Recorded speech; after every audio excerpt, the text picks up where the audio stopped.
welcome to that spiritual, actual, factual answers to questions he asking. You find them inside you, recite you, reciting the records. Akashic, we laughing, we drafting the passion to vary. It's time for that comedy, dramedy, all of the fanciest, catchiest acronyms. Listeners, listen, we traveling. Conscious is always unraveling. The reading you're having is mapping you back to your natural habitat. Abracadabra, it's magicless, passing it. To top it off, the host, all the classiest. Now, what were you asking for? All of the answers? What? All the answers. I'm ready now. Okay. Here's why I want to talk about sex after marriage. As a non-married lady, as I was messaging you guys earlier, I was driving in my vehicle thinking about two things, and I messaged you guys and said, I want to talk about these two things on the podcast. One of which is sex after marriage and why people stop having it. And I have an armchair theory as a fully non-married person with no experience and no idea what I'm talking about. It's usually a really good place to start speaking authoritatively from. Yeah, absolutely. No, but the real thing about it is not having never been married, but being curious about the possibility of it and maybe wanting to try it sometime. I don't want to get into it and then never have sex again. So I'm concerned. I'm a concerned citizen. I'm trying to forego a problem. Now, you both have said clearly before we were on air, as it were, that neither of you are going to fucking talk to me about this because you don't want to bring in your partners who aren't here to talk about their dirty laundry, which I think is very respectful and wonderful of you, but annoying because I need your help to learn. We have to, together, we're going to crack the code, you guys. I think we can respond respectfully to your theory with some version of our own experience. Okay. Let me start here. This is one of the first thoughts I had when I got your text. Okay. Before I was married, I never understood people would say, I want you to fuck me like you don't know me. And I always thought, that's weird because it's really hot to know somebody and know where their buttons are and know how to unlock their combination. But when you fuck someone you don't know, if they try something, not super weird, but they try something a little different, you're like, oh, well, let's give this a shot. But if you've been married for 10 years and someone grabs a hold of your hair for the first time, you're like, wait, the fuck did you learn that? And then you got to talk about it. And, when you don't know someone, you just kind of roll with it, to a certain extent. Whereas you're married, I think it's more like, you got to okay, we're going to do something different. Let's talk about it. I didn't test this out on a hooker. Uh-huh. Question from the audience. The non-married audience has a question. Okay. What if you just decided you're going to roll with it and you're not going to have to talk about it? But you got to talk about it once at least. That has to be a honeymoon night conversation that like, hey, we're going to be together. Every once in a while, we're going to try something different. And we don't have to stop the whole scene to discuss what this improv is. Okay, Cassidy, do you agree that that is a thing, that is a reason for you that it wouldn't have, like, do you have that same experience where you would have to stop and talk about it and that's part of why you're like, nah? I don't know. I'll be honest. That this framing is a little outside of how I see it. What I'd like to do actually is hear your theory first, because your theory is based on the premise that people stop having sex after they're married, which is common. That is a common trope that is true sometimes, for sure. So for those situations, this is your theory. Okay, we'll back up. Let me say a few things first. Thank you for sharing that, Desmond. That was intimate, and I appreciate your truth telling. My point I was making by asking Cassidy after you said that was to say that I'm guessing that's not the same for everybody. I'm guessing that's particular to you and particular to many people. But I already had the feeling. Sorry, I was going to say, this doesn't really address the. Sorry, apparently we're on a little bit of a delay. And I wasn't necessarily addressing the idea that we're not having sex. Like that's kind of different. I was just expressing my first thought of married sex. And, so I wasn't necessarily addressing your exact question. Well, okay, I hear you. But I don't think it's entirely off topic because it's like, it's a reason if part of, okay, there's a lot to say here already. I'm going to pause you for a second. Forgive me. The reason I pointed to Cassidy was I was like, I think probably it's different for a lot of different people, the practical reasons, but I have a theory about what's under the practical reasons. Like, I bet you any married couple we would talk to, like if we talked to 10 married couples, there'd be like 10 different sort of like, well, because she works until 10 and I'm tired, or I'm afraid to talk about it, or I don't want to have to talk about it, whatever the reasons are.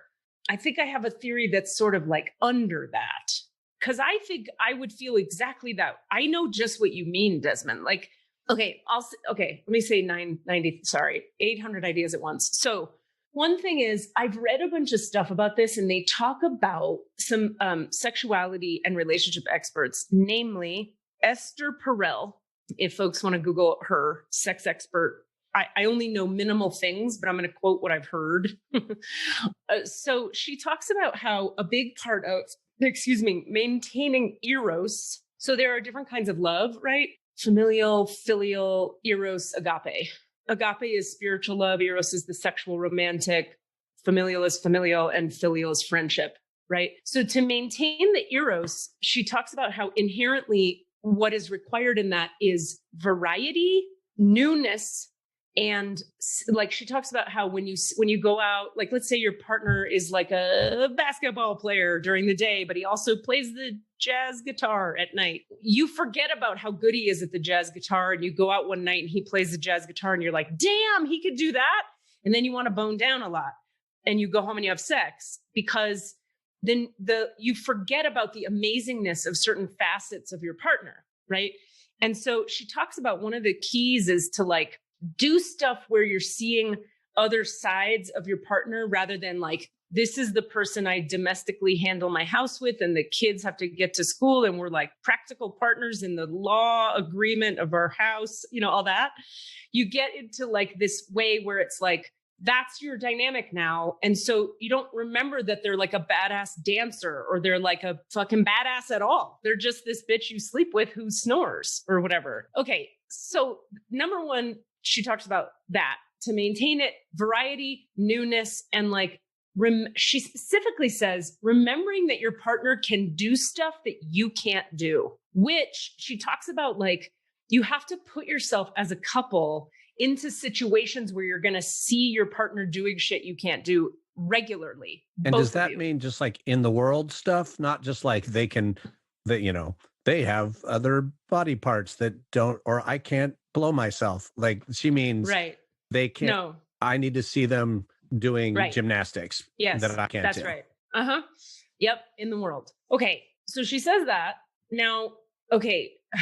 Now here's my theory. I think she's probably correct, just from having been in some long-term relationships and having seen what happens over time. You're just like, yeah, he's that guy and he does those things and I love him and he's my best friend. But like, I don't know. Sure. Sex. I don't know. Maybe. Do you want to? Like it can get like that. Right. Whereas like someone new, it's like everything about them is amazing and everything about them is new. And wow, who knew he could wield a screwdriver like that? Pun intended. Okay. I have another theory. I think she is correct. And I want to take her advice if I ever do get married. And my theory is this, that like when you merge with someone, I may have to give some background here. Okay.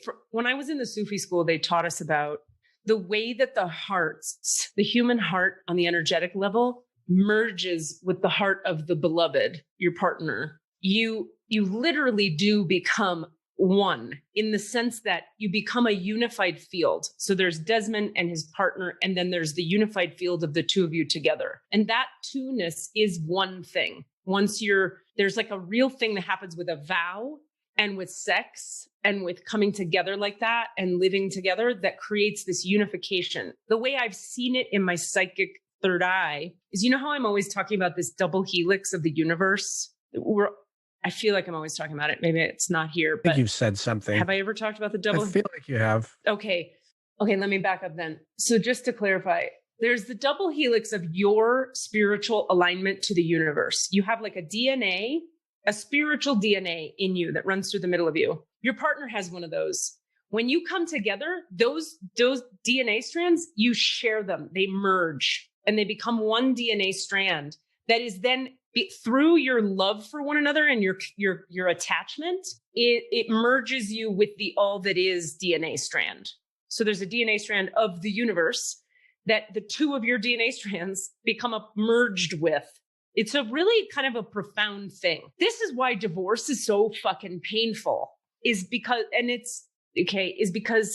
not only are you like, you have to deal with like money and like separating the house and where the kids go and all the practical things, which is awful, but also the emotional entanglements are so much deeper with a marriage than they are otherwise, because there is something spiritual about that commitment. When you say you and me, and that's it, together, married to the universe, this merging happens on this spiritual level where pulling that apart, no matter how much you hate the person or are ready to divorce them, is incredibly uncomfortable for your fucking spinal column and your nervous system, because your spirit is connected to your body and your emotions and your spinal column. It's all one thing.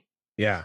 So my theory is when you get married and you live together, you merge like that. I think I'm wondering, I might be wrong, that maybe the masculine and feminine poles within each of you balance out. In other words, I watch married couples a lot, and over time, they sort of become super duper equals because of the practical necessity of life. Sometimes you're the one who goes to the grocery store and picks stuff up. Sometimes she's the one who goes to the grocery store and picks stuff up. Sometimes you're making more money. Sometimes she's making more money. Sometimes you get fucked. Sometimes she gets fucked. You don't know. But you become like the masculine and feminine in you kind of balance out, and the masculine and feminine in them balance out. So it yields a net zero friction charge. And part of what Esther Perel says creates long-lasting eros is you have to keep the friction of the polarity of the feminine and the masculine alive. So how do you keep the polarity of the friction that is created by the polarity? You are feminine, I am masculine. How do you keep that if you're both becoming more feminine and more masculine and more balanced, you could say, in these poles, if they are real poles? If that's naturally occurring, how do you keep that tension alive? And I do think it has something to do with seeing each other in a lot of different shapes and forms, trying things, failing, succeeding, needing the person, not needing the person, strength, weakness, all the shapes and colors, so that somehow something can remain surprising. That, or, and this is the end, I swear, that, or maybe some people just have an inherent, like, your energy always is a polarity to my energy, and therefore we're always kind of going to want to bone a lot. But other people just don't have that, and you kind of have to work at it. Done. May I? Please do. Please. I don't quite have a response yet. That's interesting, because I feel like couples who fight fuck more. And Which we've talked about before. That on the podcast. That's almost like a false, maybe, if your theory holds, that's like a false cranking of that same tension. It's like, well, we can't get it this way, but we're going to get it this way. Or is it false? Maybe it's organic. Okay, go ahead, Desmond. So couples who fight fuck. Yeah, no, I didn't have much more to add than that. And that just keeps that separation alive. It keeps you from becoming one, because you're like, well, fuck you, I don't want Chinese food. Well, fuck you, I want a hamburger. Well, fuck, and it doesn't have to be a knockdown drag out, but just two assholes that won't like agree on what they're gonna have for dinner, end up having sex for dessert. I mean, I know some couples who have a lot of tension but don't fuck, but that's not necessarily. Because I want to say, I don't think they're assholes, Desmond. I think that's the mistake. I think that might be a mistake to label them as assholes. I mean, I think some assholes fuck more and fight more. I think you're right. But I also think that owning the lower self more in relationship this is a thing in therapy that comes up all the time. People don't want to own their lower self. They don't want to be like, bitch, I don't want to go to fucking Chinese. You always want to go to Chinese. We want to be like, okay, honey, you want Chinese, but I'm not really feeling it. How about pasta? And now we're all best friends. And so we maintain this harmony all the time.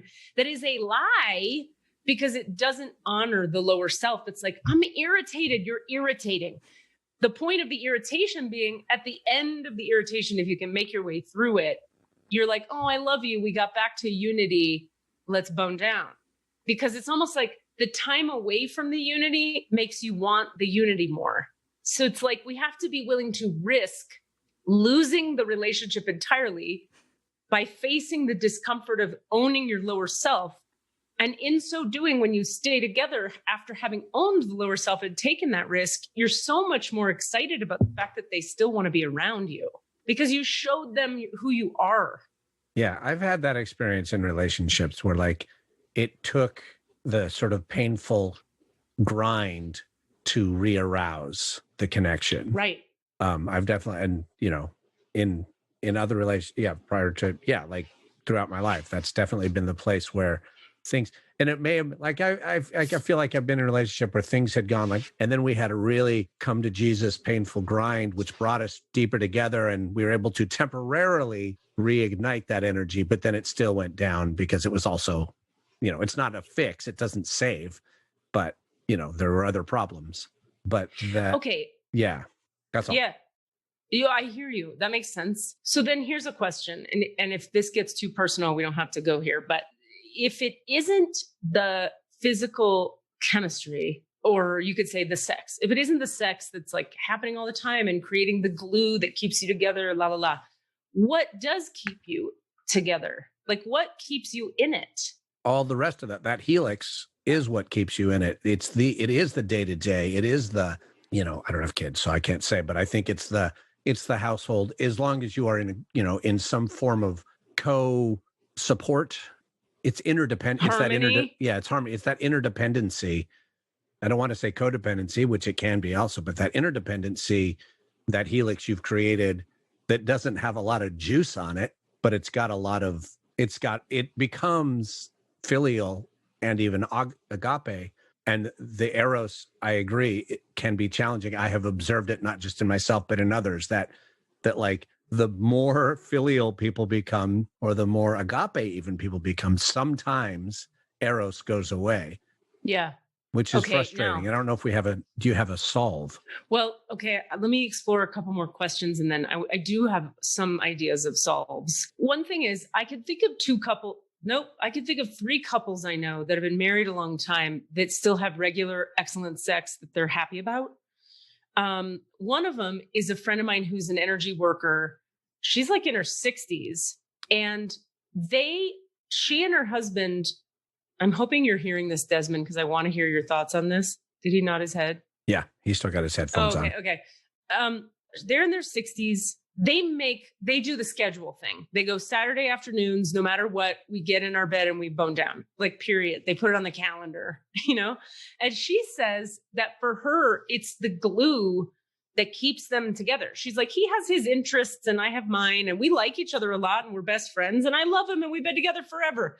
But the sex, like legitimately, like she's like, and then we feel reconnected and very close after that. So we make sure to always do it. That's number one. Now, she's not saying to me, I'm still so hot for him, I can't help it. I have to have sex with him. I miss him if I don't have sex. She's like, we put it on the calendar like a task and we do it. And then after, as a result of having done it, like when you go to the gym, you don't want to go to the gym. You hate the gym. You go to the gym and after you're like, thank God I went to the gym. Okay, that's one framing. Now I have a different couple friend that I know, this dear friend of mine from junior high. I asked her this recently. We met together and it was great to see her again. And I said, you know, you and your husband seem really great. She's like, yeah, we still have a lot of sex. And I was like, how are you doing that? And she's like, I can't explain it, but we are 15 years in. He's had depression. He's been unemployed. My business has gone down and gone up again. I've lost clients. They tried to have kids, couldn't have kids. Lots of stuff has happened that wasn't easy. And she said, but I don't know why throughout all of it, he's the one person on the earth that just makes my heart pitter patter still every time I see him. And I'm like, wow, they're like a decade in. That seems like a weird miracle. That's like a whole other, they're not putting it on the calendar. They just want to fucking do it. These are 4 different humans, and the 2 different couples of those 4 humans have 2 totally different ways they do it and keep it alive, and totally different reasons they do it and keep it alive.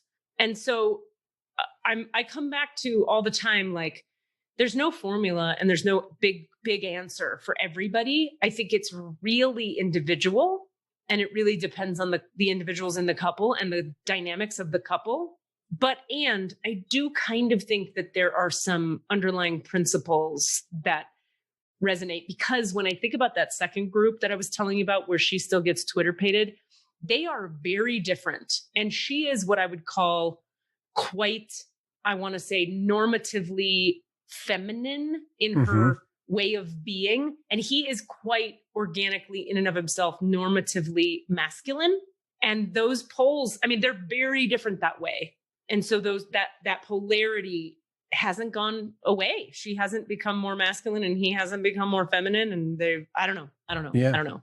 Well, yeah, I guess I'm not totally sure. I agree with some of the underlying conceptual underpinnings, but I'm not quite grasping the sort of like, what is the unifying theory here? Like, is there a unifying theory, or is this just a topic of like, I don't know. It's crazy. And I don't say that critically. I say that because I'm kind of struggling with it too. Because I'll start to head down a road of going like, yeah, here's what's underlying all of it. But then I'll be like, no, except there's that and there's that and there's that. And part of it is just simply the insane dynamic of 2.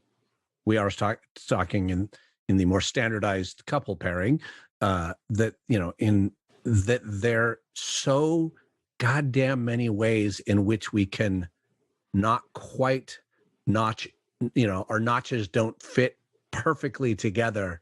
And I think that what happens is, for this couple, it's that they don't talk about it and they both want it, but they're not willing to talk about it.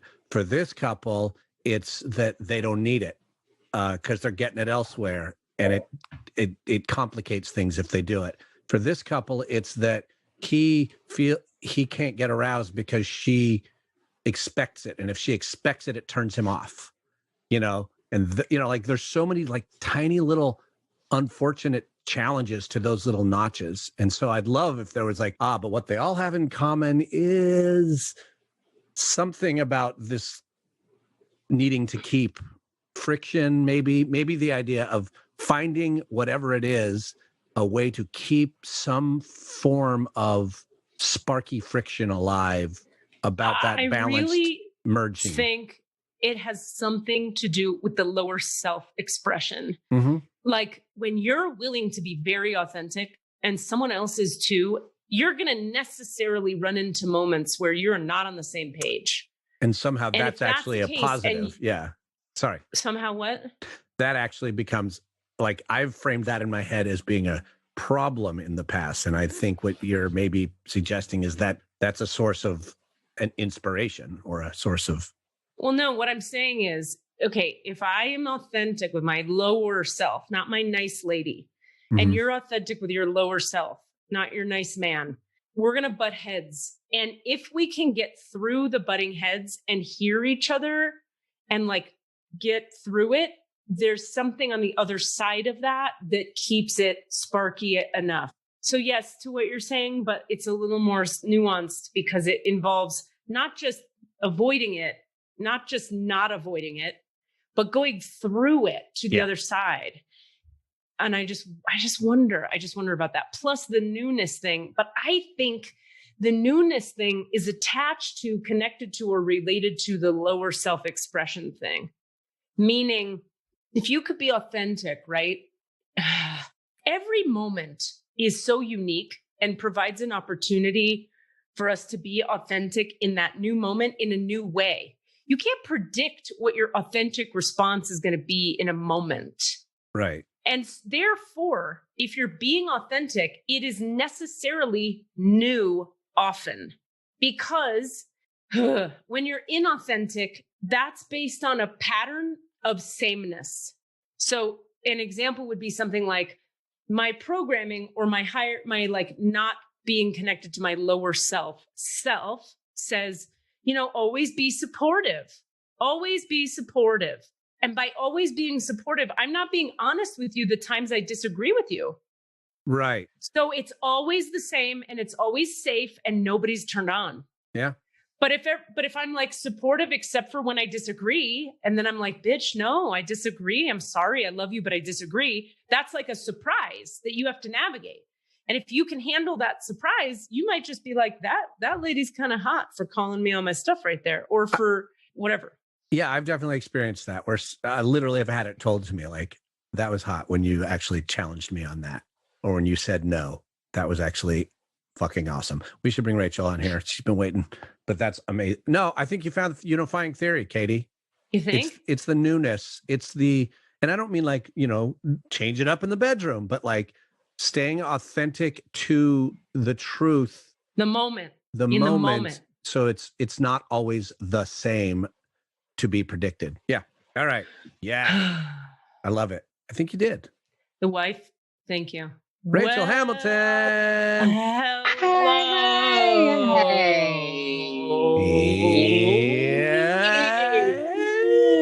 Yeah. Hello. Hey. Hello. Hey. Hi. So wait, Rachel, do you and Katie know each other at all? Never met. Oh my God. Two of the best goddamn improvisers in the world right here. And God damn it. That sounds good. We should meet one another.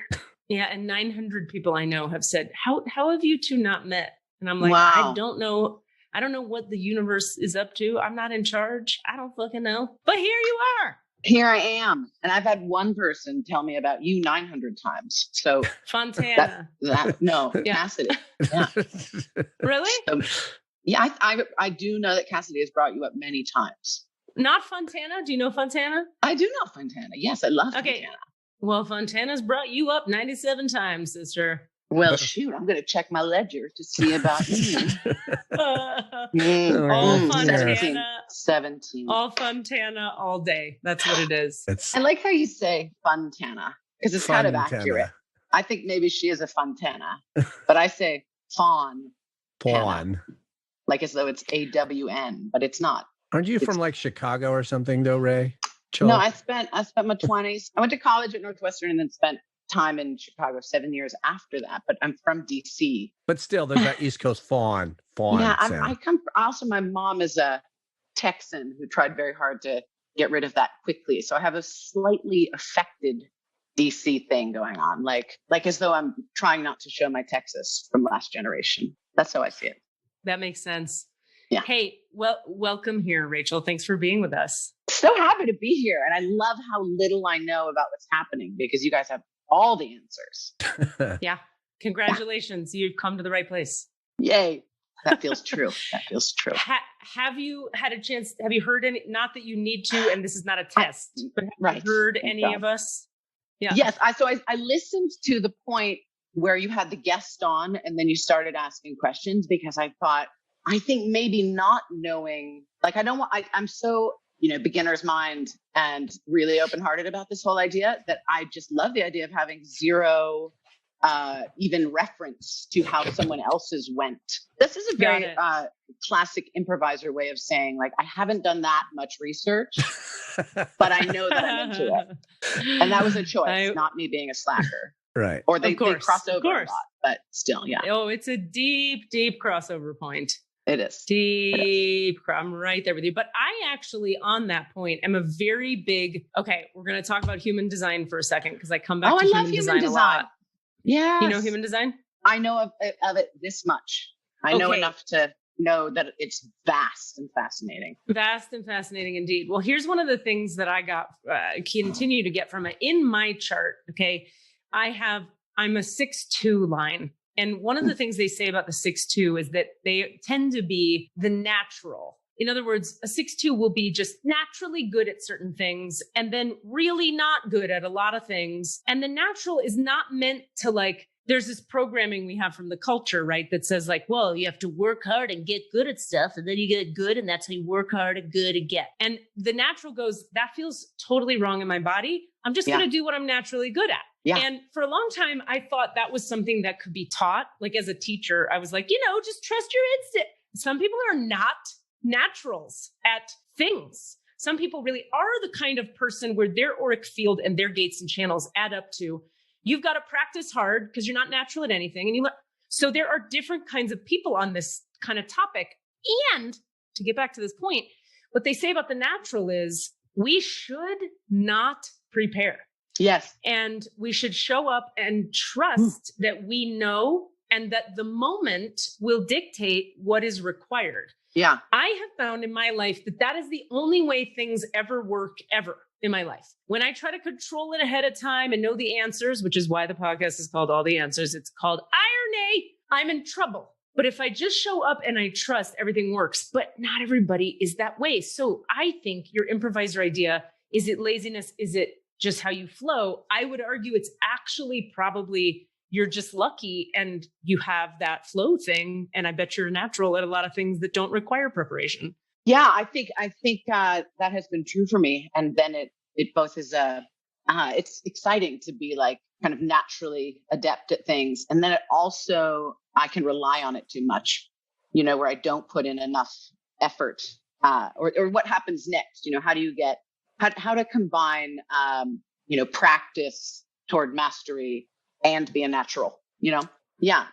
But in this case, it feels really good to show up blank slatey. And what you're talking about, human design, I've had, it is so classic for me that I can't quite remember what I am, except I think it's it's not a projector. It's one that is not supposed to be doing the much. I think I'm a reflector. Okay, hold on. And so let's pause. This is important because a projector, quite different from reflector.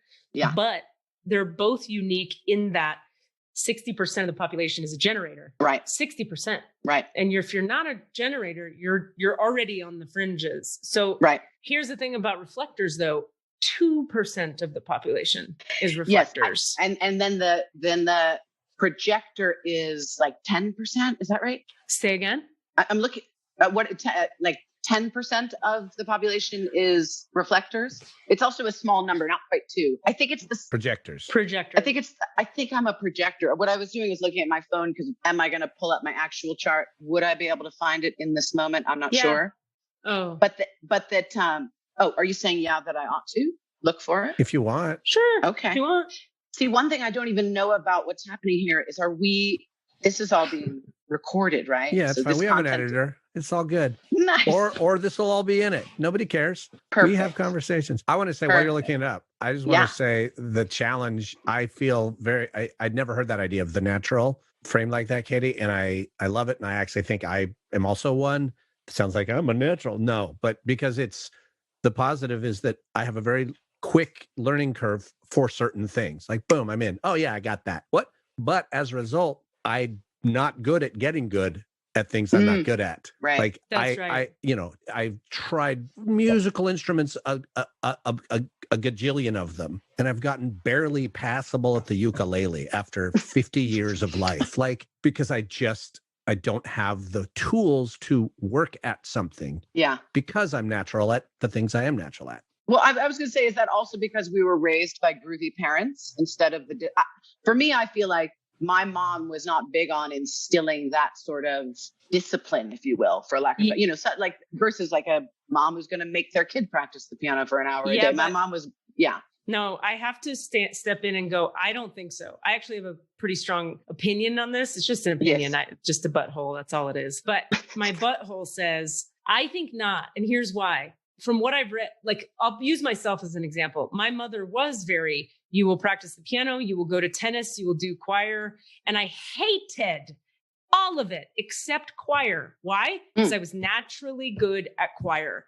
And then eventually I was able to manipulate her into not having me do tennis or fucking piano anymore, because you had to like practice and it didn't come organically to me. And then guess what I got real good at? Fucking singing, because that's what I'm supposed to be fucking taking time doing, because it's organic to me. And she was all about discipline. So my theory is, like, no matter what your parents did, if it doesn't work for you, eventually you're just going to be like, well, I guess my mom hates me, or I'm a renegade, or I'm all fucked up, or I'm amazing, or however you frame it in your mind. Eventually you're going to go, I can't play fucking tennis. Well, what about the meta skill of being able to do a thing for an hour a day? Even if your mom had pointed you in directions that were not in alignment with your naturalness, are there things that when you dig it and you discover that you'd like to pursue it, that you have a structure inside of yourself to actually go to it an hour a day so that you can improve in this methodical way? I think so. It's just that you're in the human design perspective, what they would say is that you won't have the energy for it. So human design is very big on, you either have the energy for something, in which case that's a thing that is correct for you, or you don't have the energy for it. So if you, for example, wind up thinking in your mind, which the mind is always programming, right? It's the body that knows what is correct from the human design perspective. So if your mind says, well, I should just commit an hour a day because that's what Jerry Seinfeld did, and so I want to be successful at whatever, I'm going to do an hour a day of whatever. And you get to that hour and you have no fucking energy for it. And you're just like, I should be doing this. I should be doing this. Or if you're like some of us, and you can push your way through it and make yourself do it. Yeah. My experience is those things never come to fruition anyway. You may push yourself and make yourself do it, but it doesn't land. It never becomes the screenplay you sell. It never becomes the relationship that works. It doesn't, because the universe, if you buy into this notion, right? The universe, it's like, you are perfectly designed to do what you are perfectly designed to do. So when you try to operate as someone else, and that means you're outside of your correct operational format, if you will, it's very sort of mechanistic, I know. Nothing from the universe can latch up with you and align things correctly because you're not operating correctly as you. Right. That so makes it sense. doesn't. Yeah. I love what I loved about human design. And so my guy was Richard Beaumont. Do you know him? He's out of England. He's a really cool teacher. Loved him and did a couple one-on-ones with him around human design. And he gave me these great readings, which again, I realized were like, there's so much more that I'm grasping in here, even though he so beautifully went through every element of it. But one thing I remember very vividly is this really seeing the way in which I was trying to be, I think, a generator, to use the jargon of the actual, like that I think I was pushing myself to be a person who is in that mode of working really hard to make shit happen, and then really busting my own balls for being much more kind of laid back and more receptive and kind of following my nose and what have we here. And the human design, and I do think it is reflector, that basically it was like, it's my job. It's not my job to go out and get it. It's my job to like hear the clarion, feel the clarion, to wait. And that was so liberating when he said, wait, don't, it was great. Such a beautiful, so just very hard to do. Yes. 100%. And just to be anal, because why not? We all like a little butt play from time to time. Just to be anal, I'll say, you're welcome. I'll say it would be the manifester that is the one that goes out and gets it. Oh, okay. Not the generator. But the reason I just want to say that is for anyone listening that actually like is into human design. If you're a generator, your strategy is usually wait to respond. If you're a manifester, it's go out and make it happen. But manifestors are like 6% of the population. Some other small number. Maybe it's 20, but 60% is supposed to wait to respond. But of all that 60%, what tends to happen is generators think they're supposed to be manifestors, and manifestors think they're supposed to be generators. So manifestors who are organically designed to like go fucking out there, initiate, start. They'll be like, God, I'm too much. I'm too direct. I should just chill. And generators are like, God, I'm so chill. Why don't I fucking get off my ass? I should go do something. And all of that is the should programming because nobody's listening to their body, which if you were listening to your body, you would just trust your impulses and instincts, and that takes time to develop and so on. But the reflector, if you're a reflector, maybe you know this already, but just because I'm so excited about what it does for people when they get this one. Yeah. This fucking blows my mind about reflectors. Do you know that a reflector is supposed to wait? This is crazy. Okay. You're supposed to wait a full cycle of the moon to make any decision. Oh, girl, you mean like 28 days? Like that kind of cycle? Yeah. That's the cycle. Isn't that crazy? Oh, it feels so liberating. So in other words, it makes all of my, if I get an email back in 30 days, that's a win, right? That is okay. Here's why. Reflectors have, I think it's like every center, I might be wrong here. So the human design people who know better, please tell me. But I believe what it is that reflectors have every channel is open, or I'm sorry, every center is undefined. Yes, so that's exactly it. Everything is undefined. So then you're a reflector, and that means you have to wait. I can't believe I'm a manifesting generator. So my big challenge in life is like, I have to go 45 times slower than I want to go. I want to go now and do everything now, but it's all, nope, you got to wait. But not as long as the reflector has to wait. Reflector has to wait 30 goddamn days. Well, 28. Getting fair enough. Honoring. Did you just moonsplain her? I think you moonsplained her. I totally moonsplained her. Moonsplain. I will be moonsplained too at any time. Be delighted about it. Yeah. So, but you just said I'm a manifesting generator. You just merged the manifestor and the generator. I thought those were No. Okay. Yeah, no. So there's a thing called a manifestor, a generator, a manifesting generator, projector, reflector, and there might be one more. Inspector. But it's its own connector. Director. No. Yeah. Yeah. Wow. Yes. I know the woman who first mentioned human design to me. It's a very groovy, she's a psychedelic therapist, and she's done a lot of modalities and whatever. And she was like, human design is the one that has most really helped her land in herself in this way that has been so, permissive. Like I'm very much into the Enneagram. I'm deep into the Enneagram, and nice. We can totally geek out on that as well. So let's do it. But all of these ways in which these frameworks, and I think human design and Enneagram, they're also working on very spiritual levels. So it's not quite just, framework is such a weak word, but these ways of thinking about ourselves, I think just really afford so much relaxing into who we are, who I am. And if I can get off my own ass about not generating at least by 20% more, because I know that I'm a reflector and that's not what I do, I'm all for it. Yes. So I'm right there with you. I so agree. That's what I love so much about human design is, and the gene keys. If you've gotten into that at all, the gene keys. No, unfamiliar. Oh my God. I don't think you've ever spoken that phrase on the podcast yet. I know. I'll get there. Okay. Whole new world's opening up. Wow. Now, here's the thing about the gene keys. They're like, take all that complexity of human design and simplify it down into 3 tiny little books that answer every fucking question you've ever had about yourself. That's the gene keys. Wow. They are amazing. I'm deep into them right now. It's like there was a guy, Richard Rudd, inside of the human design structure who broke off and saw, channeled, or became aware of whatever the gene keys. And essentially, oh my God, I get excited just talking about this. Essentially, the gene keys break down your whole life purpose.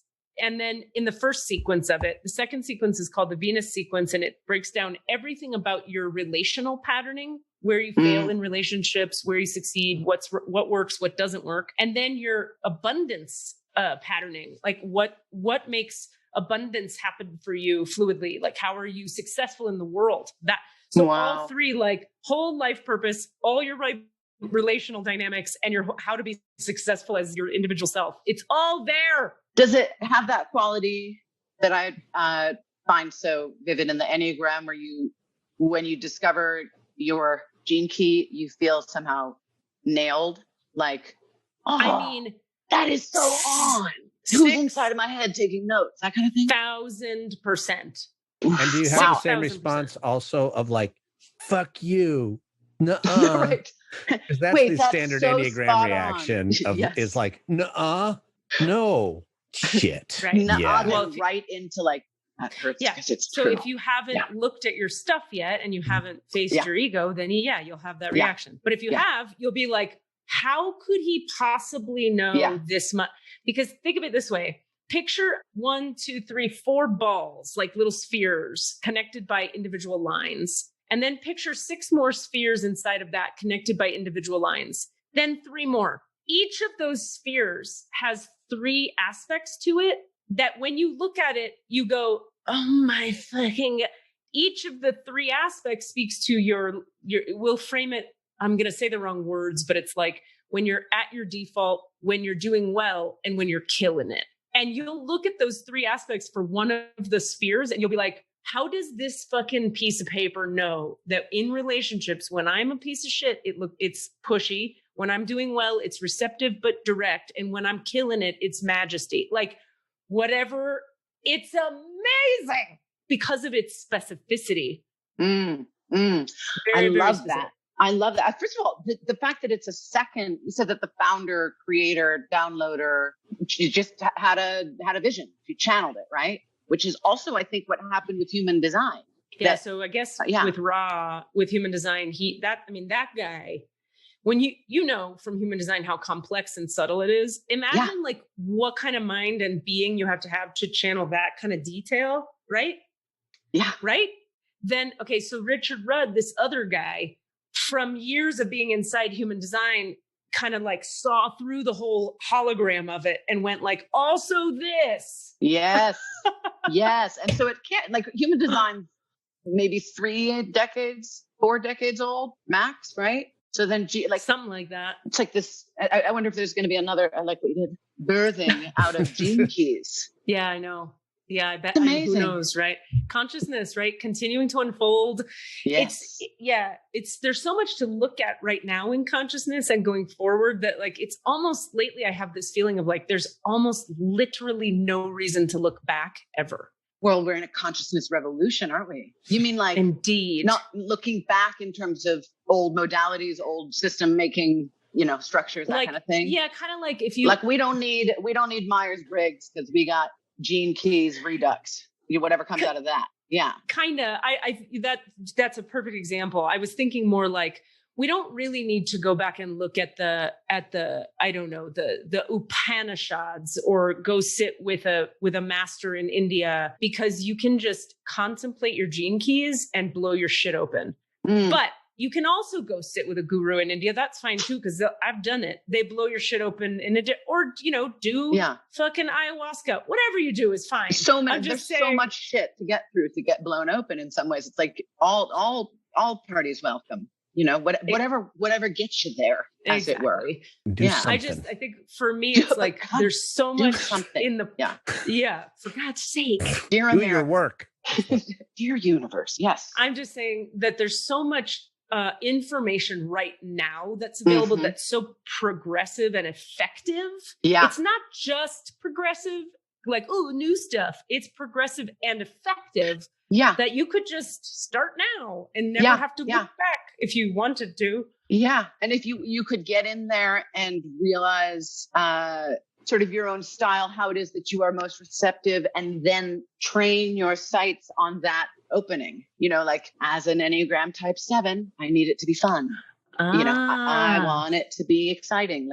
So gamify it for me. Make it a human design dance party, and I'm there. You know what I mean? Like, okay. Yeah. Now, I'm excited. Yes, I do know what you mean. I want to ask you a question about that, if I may. Yeah, because something I struggle with the Enneagram is, and by the way, I feel like we should do a better intro of you and be like, ladies and gentlemen, this is Rachel Hamilton. She does these things in the world. Can you maybe all of those true? Do you want of those? I don't know. Sure. Can you? Yeah. This is Rachel Hamilton. I am calling in from Sausalito, California, and I'm an improviser. I'm a creative. Create tricks. I don't know what the fuck I am these days. I'm doing a lot of interesting things. This is a terrible goddamn introduction. What would a reflector say? I don't know. You tell me. I feel Rachel Hamilton is an improviser extraordinaire. One of the best people to watch in improv. Anytime I get the chance, it's a joy. She is a fantastic teacher of improv.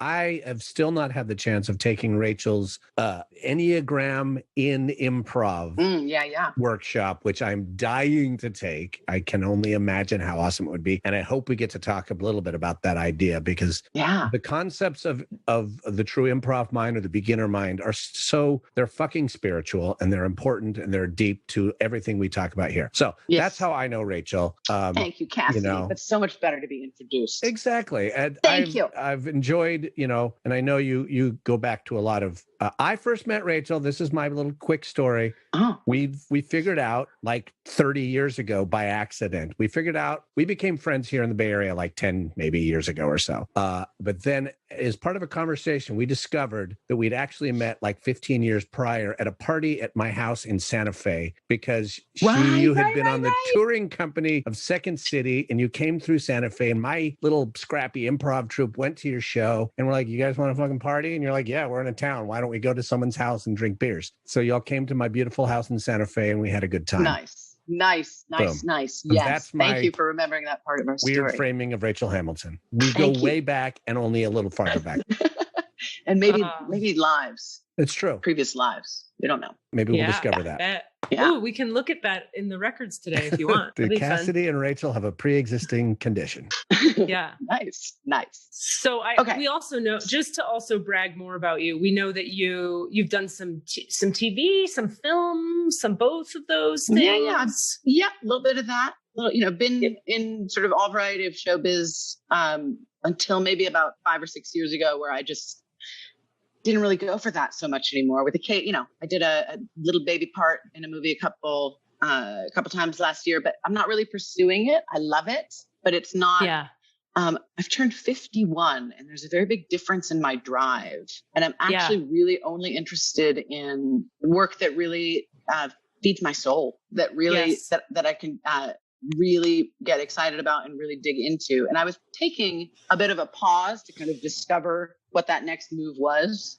Partly also perimenopause. Let's not be like, I just had an energy shift, and I was like, I need to reevaluate what I want to be doing in the world. So I was in that mode when COVID hit. So now I'm like in double mode of it's actually, in terms of leaving myself alone to just give myself time and space. COVID has been really helpful because it has counteracted that part of me that is from a very hyperactive, accomplished super family in Washington, D.C. and running and gunning. It was a lot harder to should on yourself because there was nowhere to should to. Right. So. Although that's like part that muscle's kind of like, what should I be doing? I'm sure they're supposed to. How am I supposed to? Like, it's still alive, even though it's almost like on autopilot. But yes, it has been reduced. So part of that was like shopping around for what feels like my next move, and now knowing that the world is going to be so different when we do really emerge from COVID. I think it's my human design facilitator said, ponder the Clarion. And he was like, just keep listening for where you are being called. That's where what is the Clarion? The Clarion, it's a term for, I think of it as like a tone you can hear. I think it's from angelic realms, but what it means in this context is the message that is most important that is coming through, probably at a level that you have to get pretty quiet to hear. It's coming from inside the house. I get so it. Like let the root chakra, I'm making that part up, but just like let it bubble up instead of like, let me look up one thing. Should I do this graduate school, or should I start that theater community, or should I, create artistic housing for, I know people who need financial, like whatever. So it's like this. So I'm in kind of more of the play, like that. The COVID lockdown has allowed me to sink more into that mode without feeling like, I don't know, all the things I would feel like I'm missing out, or I'm letting people down, or I'm, behind, chronically behind.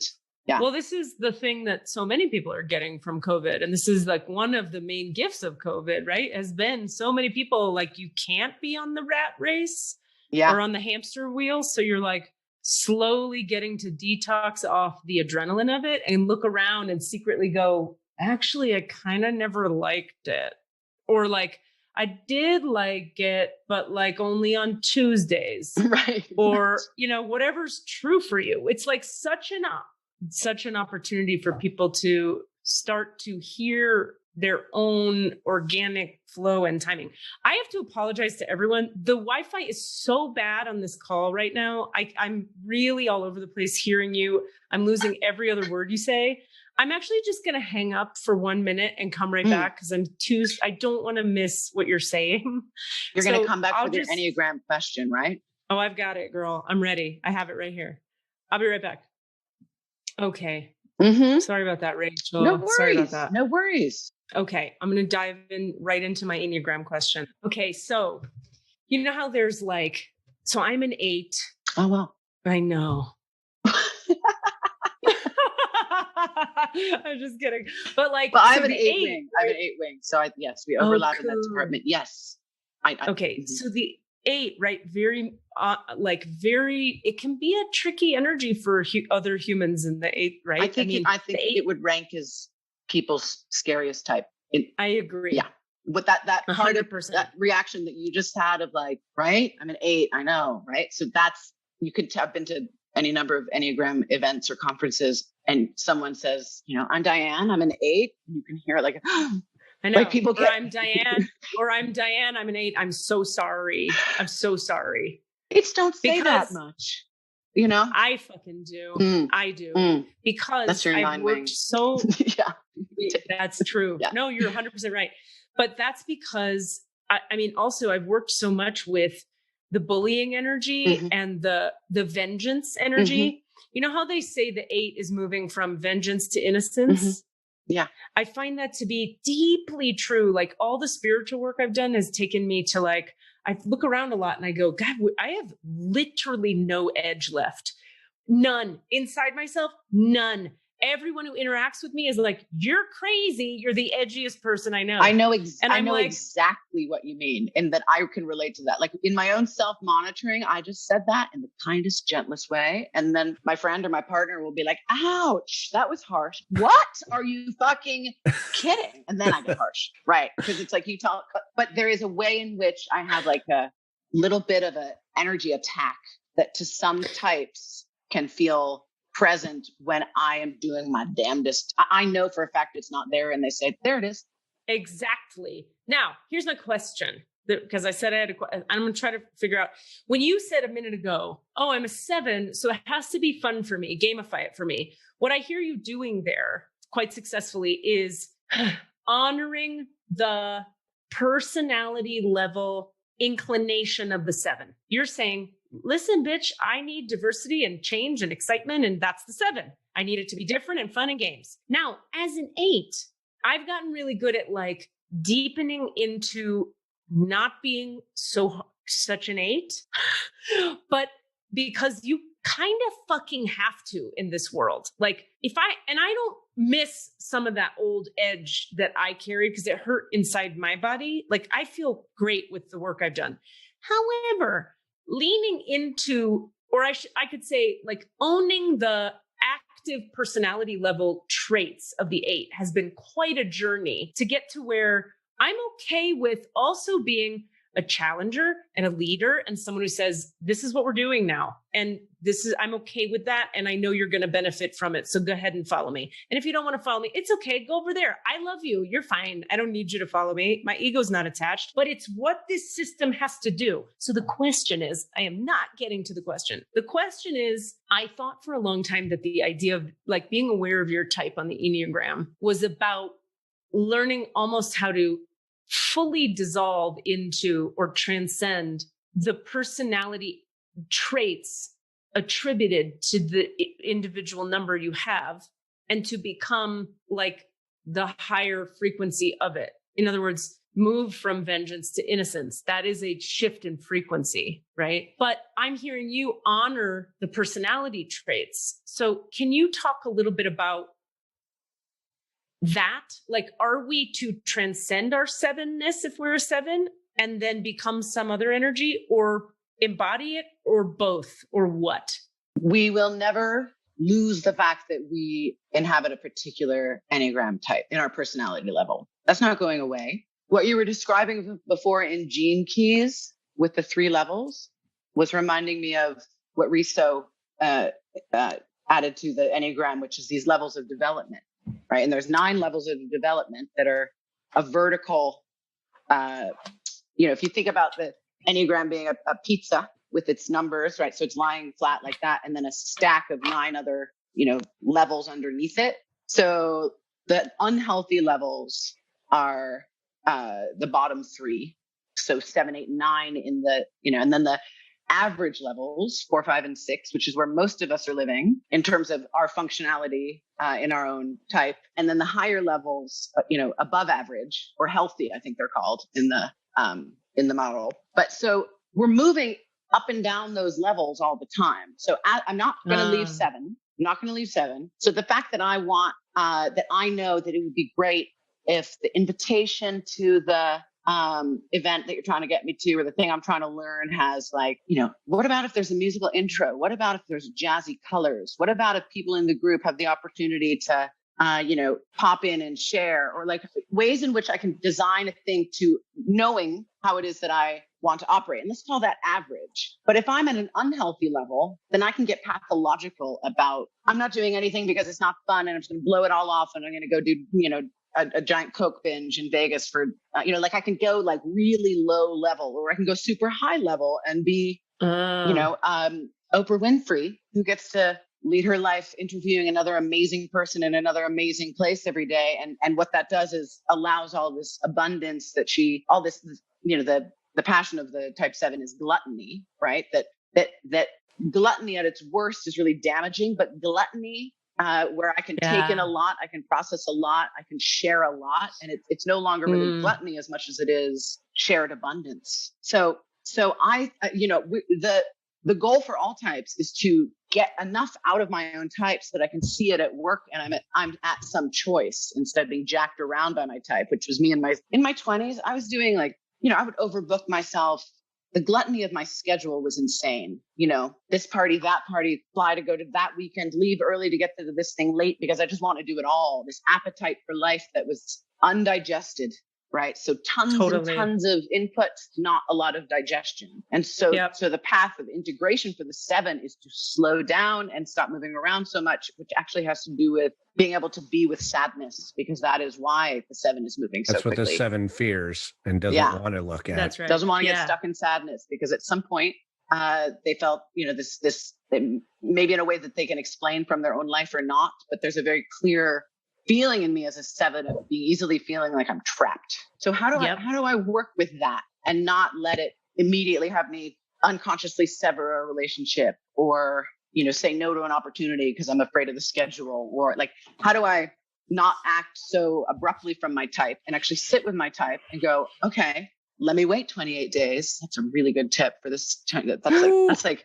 such fucking permission. So I'll be like, oh, I'll let you know. Wait 28 days. And really letting me sink into that decision and slow it down. So it's my type isn't gone. I still want to, impulsively move quickly and switch shit around when I'm dissatisfied and all these type 7 things. But I now have enough of myself outside of that type where I can witness that. So it's I approach my type as at my best, my type also shows me my superpowers. So it's it's a guidebook to me. Every one of them has a superpower, and that's what I think is so powerful. I've also heard that the sort of growth, you don't grow out of through work transcend your type. No, but I've heard it described as a peg and a rubber band within the type. If you have a ladder of 9 pegs, and let's say you're in level 1 of the average, so you're at the 4th peg, right? Yeah.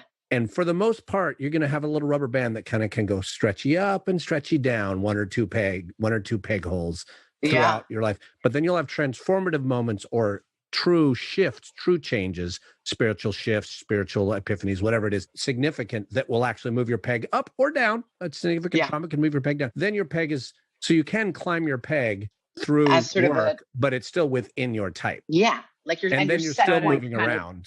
Changes. Yeah, your set point changes. I think that's what they have. Yeah. In my experience, that is how it works. Yes. I love it. Okay. Now here's my next question. And this is a common one I think people ask, but c'est la vie. When I was younger, if I look back at my life, for a long time, I would have said I was a 7.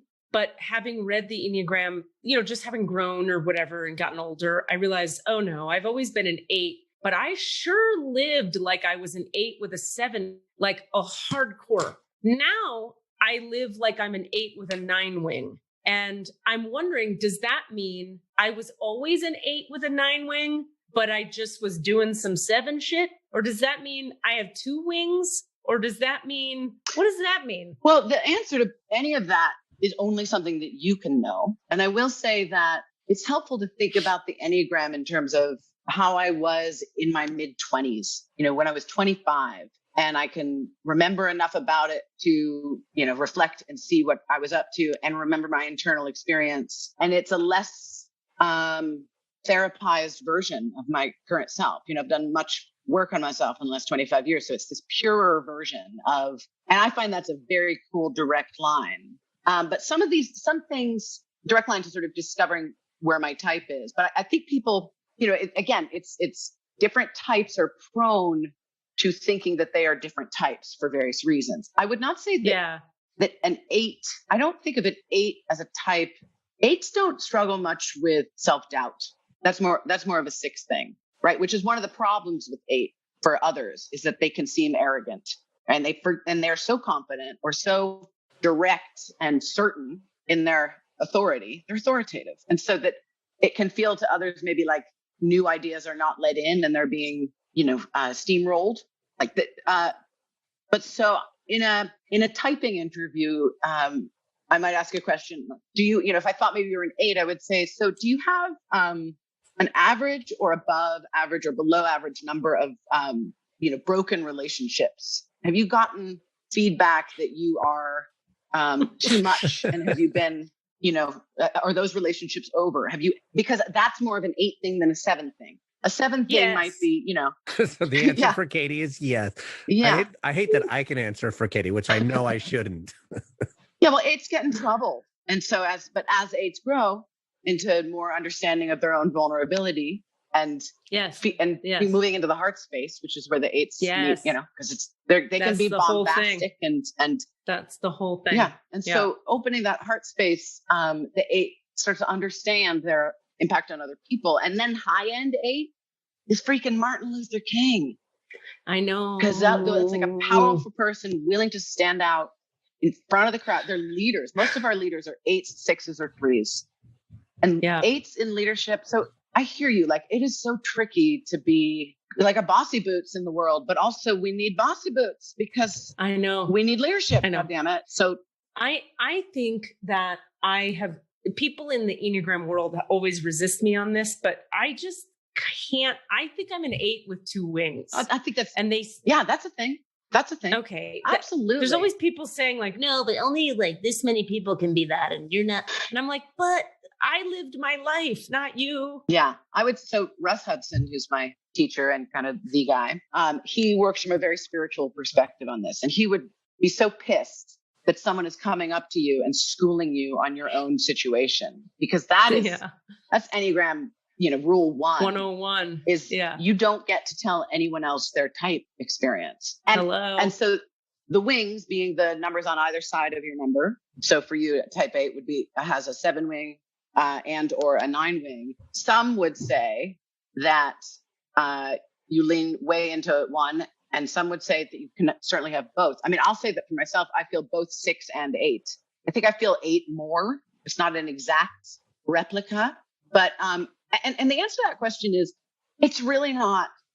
To some degree, how much does it actually matter if I'm a 7 or an 8? It's just like understanding that this energy feels like this in this moment. Like I feel, harmonious. So there's my 9 wing.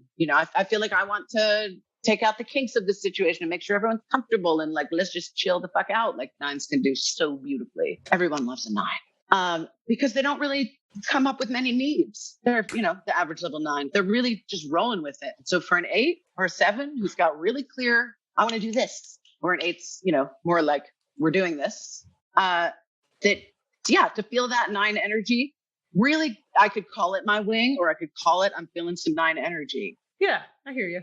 Yeah. Yeah. And so I would say it's what's useful. Like it has been super useful to me to move toward what in the Enneagram world for a 7 is called sobriety. I remember this. Which means calm the fuck down. Yeah. Take it down a notch. Let's do less. Let's you don't need 500 versions of it, whatever it is. Let's do 3, like removing the gluttony. So that path feels extremely useful to me. And the 8 path too of trying not to wound people with my intensity, which despite my best efforts and writing that line of, which I get to, of like, I don't want to have to be the one to change. Why can't you be a little more fucking robust? Exactly. Grow a fucking pair. Why do for a I second. need to calm down? Can you fucking bone up? God damn it. Exactly. That brings us back to our opening topic. Grow a pair so we can bone up. So thank you for that, Rachel. This is so helpful. I love it so much. I'm a big fan of Chris Hewertz's work on the Enneagram, the Sacred Enneagram. Okay. That's a new one, right? Yeah. Yeah. No. In the last few years. Okay. Yeah. Anyway, he's so articulate and specific about everything. And he frames the whole thing. He comes, I think, from a Christian background and isn't so Christian now, but like has that lens of spirituality that flows through it. And he is an 8. And so it's so helpful for me personally to hear a spiritual 8, which is what I am, talk about that and be able to name all the nooks and crannies. But I also find, his work on every number, there's a great podcast called Sleeping at Last. Where there's a musician whose podcast it is, who makes a song for each number. So he's got a whole episode of the podcast for the number 1 and 2 and 3 and so on. And he describes to you his whole process of making the song and why he made the song and why is the timpani here and why is the whatever. But in each episode, he brings Chris Hewertz on as an expert to talk about that number for like a good half hour. And I have found Chris Hewertz in that podcast, Sleeping at Last, his half hour on each of the numbers, fully revolutionarily helpful. Yay. I love it. That's the Enneagram is, well, it's like improv in that it's an ongoing, unfolding tradition that we are, it's a work in progress that we are building as we go, that has some basic sort of known knowns, accepted knowns, but then also how are people working with it and flowering with it. And there's so much of it that is reductive and diminished and parlor gamey. And you're a 2. That means you like to help people. So you must, it's like, it just gets really small and it takes all the heart out of it. But then there are these other people on the other side who are opening it and to allow it to flower in these other ways. And I love that, it's amazing to have found a teacher that speaks to you that way, because again, there are many, many, many ways to describe, how do I want to go into the description of that type, or many people are into, let's go into instincts first, because that's a bigger level than, so it is this time last year, I was at the Cairo Enneagram Festival. I was in Egypt with Russ Hudson, my Enneagram teacher, who took us on an origins of the Enneagram trip, to ancient Egypt. And it was awesome. We were there 3.5 weeks, and it ended with the Cairo Enneagram Festival. So here I am in these breakout sessions with a bunch of Egyptians, but also people from all over the Middle East talking about the Enneagram, and they're newer. So it was this like entry level, but not reductive, just like how they got in was more basic, whereas as Russ is coming from the spiritual part, like why it's important that the 8 energy gets released into the air, because we need it, and so for us to stay small in our fixations, and the 8 just remains an asshole who's breaking shit around them and not knowing it, well, then we don't get to release all that gorgeous, 8 higher energy, which changes the world. So yay for the 8. Thank you.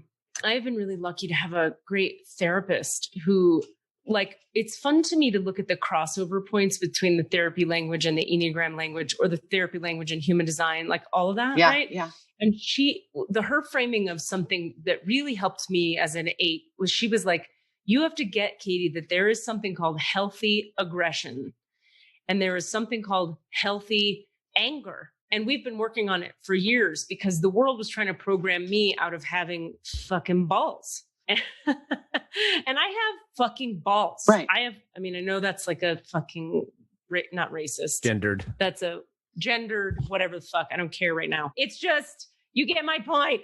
Yes, I feel them. I hear them clanging as we speak. Oh no. Anyway, oh no, but it is the so balls gendered. were clanging. But what I was It is so going to say gendered. It's like we don't get to be big because we're ladies. Totally. Where I learned it so well was this is an odd place to work this through, but I got it. I was teaching a lot of improv and stand-up comedy writing and acting to corporate people at the Stanford University Continuing Studies Department. And what I would run into is a lot of older white men who know everything about their field and come to this they come to the Stanford Continuing Studies because they're like, well, it's Stanford, so it's up to my standards. But it's continuing studies, so I can still be the alpha in this room and fucking take all the fucking space in the room and not listen to the lady teacher. So I don't like that. And I was clear with them.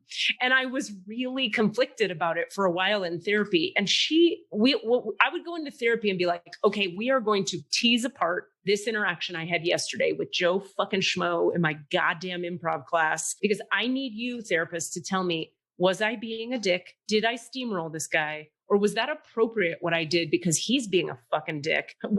Help me, help.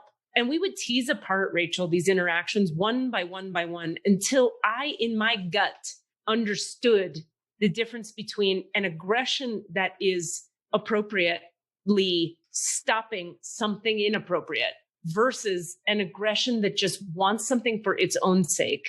Like if I aggressively stop you from doing something because I need to show you how big and bad I am, that doesn't serve. Feel different in your body? How do you know? How do you know from the inside what's just happened? That's what I'm saying is that we teased apart each interaction because I'm so willing to look at myself. I do not want to be a bully. And I cannot repress my energy. They can't, neither of those things work in my reality. So that is a conundrum for someone like myself. So I'm telling you, like a year and a half on this one topic in therapy every week going, okay, then he said this and I felt like, fuck you, but I didn't say it. And instead I said this, or this other time he said this, then I said that, then we teased it all apart. And she would go, that right there, that's healthy aggression. That over there, that was you acting out of punitive, fuck him. And I learned how they feel in my body because I know I know what that one interaction felt like. And I know what this other interaction felt like. So now when people come at me and they go, don't be so attacking, don't be so aggressive, I go, I have to really hold you right there because that actually was not an attack. I understand it landed like one for you. I'm being clear and direct right now. And that I understand that's triggering you. I'll show you what an attack feels like. I can fucking show you what that is. Yeah. Burr. Yeah. Yeah. Yeah. It's, I think that's exactly what I'm talking about in terms of, the goal is essentially get beyond type. Like we get to get beyond ourselves. Like, ooh, look at that, Rachel. You just did a unsolicited attack, like I noticed that I do that. That's part of my type. And now I have enough distance from it or enough, wherewithal to Viktor Frankl it, take a little breath and choose my reaction instead of type being on autopilot, so it is, it's that, it's like the capacity to see what I do. And then given that I do that because it's my type, what's the healthy type version of that? That's right. It's like the therapeutic language would be transcend and include. That's your next podcast. I'm a 7 and I include my 7-ness and as I transcend it. Yeah. And I don't have to not be a 7, but I can't unconsciously operate as an unconscious 7. Right. Like what you said about, I have to repress it and I cannot do that. Right. That's just a type truth. That is a type truth. I, as an 8, cannot repress my energy. It is like my energy is my life force. 8 is a body type, right? It's like I am fully, just you can feel an 8. That's in the sort of energetic types that we get to play with by just being with a person. The 8 energy.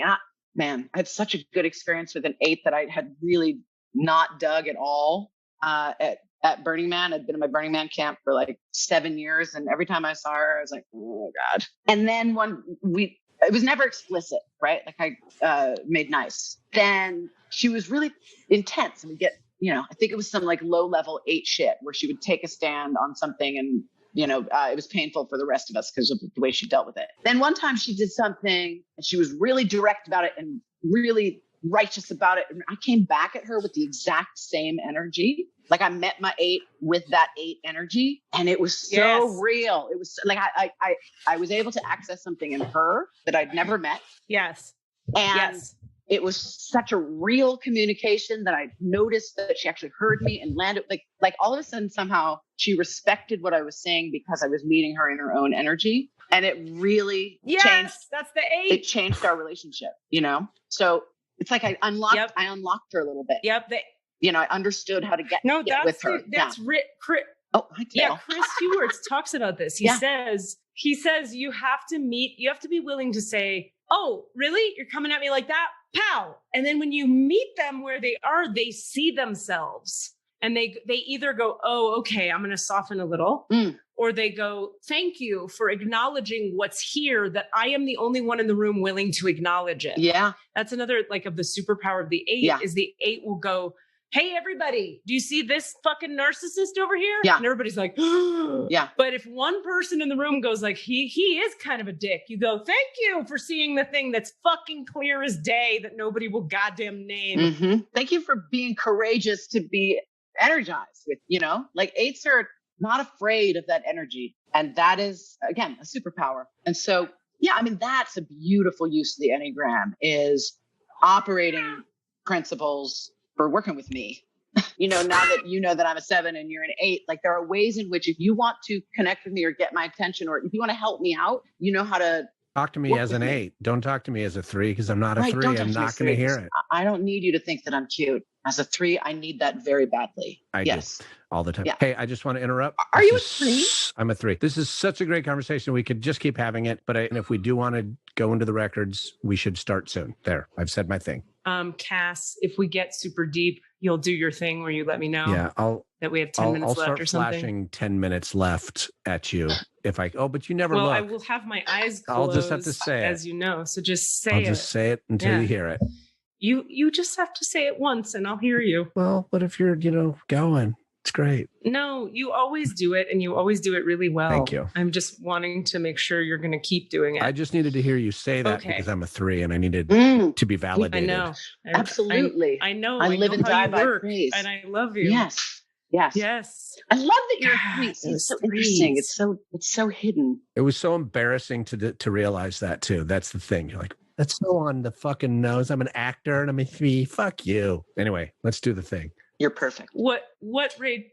Yeah. What were you going to say? What's interesting to you about the fact that he's a 3? I find 3s, there's a sheen on them that I can usually kind of feel, like that it can, harder, like a slickness. And Cassidy, I find you so accessible and so real and so human. So, but it's also that 3s become a very good version of the world that they are in. And so since you've been in a very, loving, mindful, respectful, real, authentic world, I think that's what you got really good at. So how 3 shows up, but that thing that you mentioned about how people get upset, or like it's upsetting to learn your 3, it's embarrassing. You said that's such a thing that all 3s talk about. Yeah, it feels a little like. Well, it's a gross description. If the concept of the 3 is like my identity is formed by other people's opinion of me, everything about me, I rely on praise to continue in the world. Like that is disgusting. I think it's so embarrassing. But once I get past the negative framing of it and the awareness of it, then you get to a place where you get to go, oh, I see that I am needing your praise to continue. I can either say, no, I don't need your praise, or I can say, I do, but I can acknowledge then that that's not actually a ruling fact. Yeah. It's the recognition, like for all of us. Yeah. I mean, acting, showbiz, it's all very 3. The United States has a tremendous amount of 3, but it's not, it's not all gross. Rachel Hamilton, what is your full legal name that shows up on your driver's license? Rachel with just an E, middle name Anne with no E, Hamilton. Hamilton. Okay. So you haven't heard this part of the podcast. So what'll happen is I'll talk us all through a short meditation, maybe 5 minutes. You can totally relax during that. You don't have to verbally respond. You can just surrender into it. And then you'll hear me say the Akashic record prayer that I use currently with your name in it. And then I'll let you know once the records are open. The teacher I had said, always do it with your eyes open so you get used to that. And I said, no. So I always do it with my eyes closed because it works better for me that way. And I can feel in my body more clearly what I'm being given for you. So please forgive in advance the weirdness of me having my eyes closed during this conversation. You can also feel free to have your eyes closed the whole time if you want. And if that helps you or not, whatever works for you. And off we go. And any questions? Do you need it? Is that clear? Does that make sense? Oh, I guess, is there anything I need to know once we're in the eyes closed moment? Am I asking questions or am I receiving? So when we get to, I'll say like, okay, the records are open. And sometimes what happens for me personally when the records are open is I'll get an initial healing energy or a series of words for you. They'll be like, before she says anything or asks any questions, we need to do this thing. And then we'll do that thing. But sometimes not. Sometimes they're like, cool, it's open. What does she want to know? And then I'll just say that to you. So I'll just narrate what's happening the whole time. Cool. Okay. Yeah. I am going to change to a more comfortable chair right here in front of you. Yes. See, I'm a 7. I have 3 chair possibilities. Okay. See, I have the 7 wing. I always have 3 different beverages next to me. I use like 9 glasses in the course of a day. Never the same one twice. Scattered all around the 100%. The environs. Okay. Okay. So we'll close our eyes now. And we'll just take a couple deep breaths into the low belly, feeling into that kind of pelvic floor thing, using your reverse breathing or diaphragmatic breathing that I know you know from your studies. It would drop into that low belly, connecting to the unahupili or the dantian or the self in the low pelvic floor. Great. And then we'll just feel the bottoms of our feet in contact with the earth, or imagine that they're in contact with the earth. You can feel the texture of your sock or your shoe or the ground right under your foot, whichever it is. And we're just going to visualize at the bottom center of each foot, a little foot chakra right in the center of the bottom of each foot, spinning like a little vortex, like a little tornado.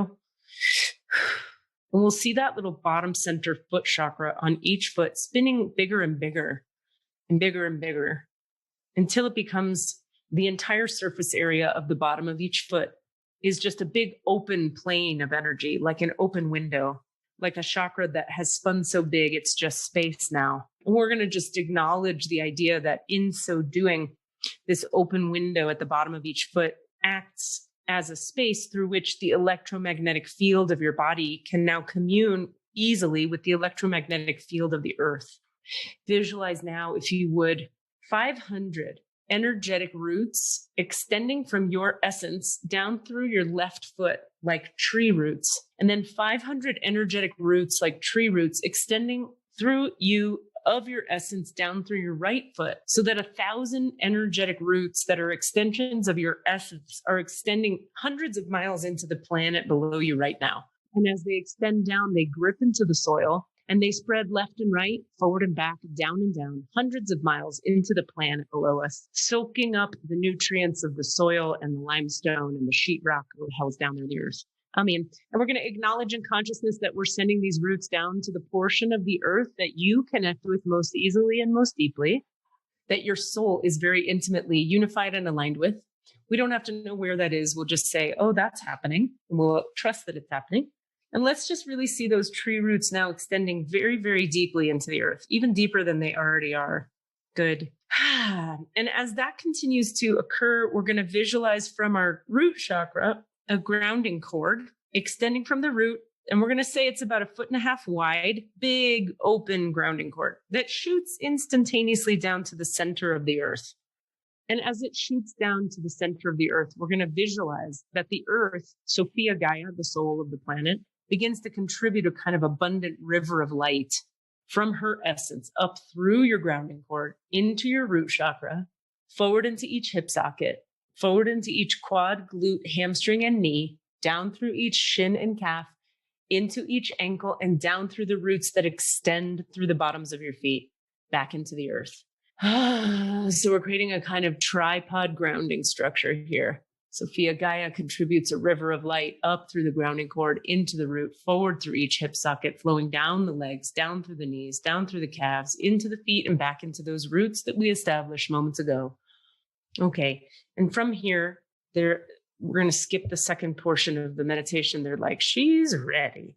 So from here, we'll just say the records prayer, keeping the eyes closed, feeling that tripod grounding structure. And so we do acknowledge the forces of light. Asking for guidance, direction, and courage to know the truth as it is revealed. For our highest good and the highest good of everyone connected to us. Holy Spirit of the divine, protect me, please, from all forms of self-centeredness. Allah. And direct my attention to the work at hand. Help me to know Rachel Ann Hamilton in the light of the Akashic Records, to see Rachel Ann Hamilton through the eyes of the Lords of the Records, and enable me, Allah, to share the wisdom and compassion, please, that the masters, teachers, and loved ones of Rachel Ann Hamilton have for Rachel Ann Hamilton. Give me just a moment. I'll go quiet. Okay. Wow. Okay. And so we'll just briefly say here. So I'm going to say, wow. Lords, masters, teachers of the records of Rachel Ann Hamilton. We're just asking that kind of anything and everything for either of us that would stand in the way of Rachel receiving the highest and best and most useful, practical information she can receive today. We ask that you clear it now. And anything that would stand in the way for either of us, for Rachel receiving the highest and best energetics she can receive now. Just to clear those now for us. I'll just briefly say, Rachel, and then I'd love to hear any questions you have, any curiosities, any desires, yearnings, whatever. I spoke too soon when I said the thing about eyes closed, because instantly when I got into your records, it was like my eyes popped open. There was all this brightness. It was very spacious and light. And the immediate image they give me is all of the open centers of the reflector and what it feels like to be a reflector. My goodness. And there's an awareness with it of, God, how not of this world this energy is.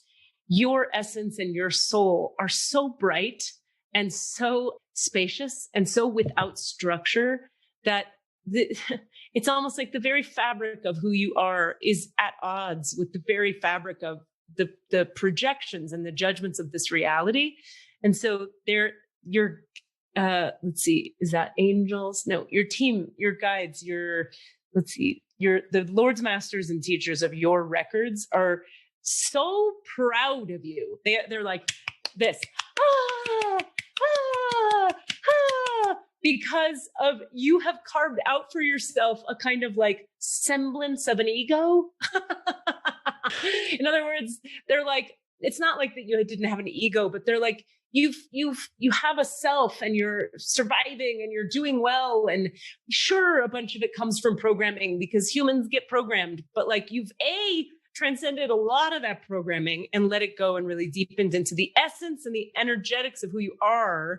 But B, like, fucking they're like, whatever you had to do, you fucking did it. You're here, you're doing life and you're doing well. And they're so happy. And I feel like, I never want to leave your energy field. It's so bright. Let me calm down. Oh, what a gift. And what a ride it must have been. What a ride it must have been this lifetime. And so thank you for letting me acknowledge what I perceive. Do you have any questions for your team here? Do you have anything you'd like to clear? Where's your head today? I guess at the risk of asking the wrong kind of question, let me just say that.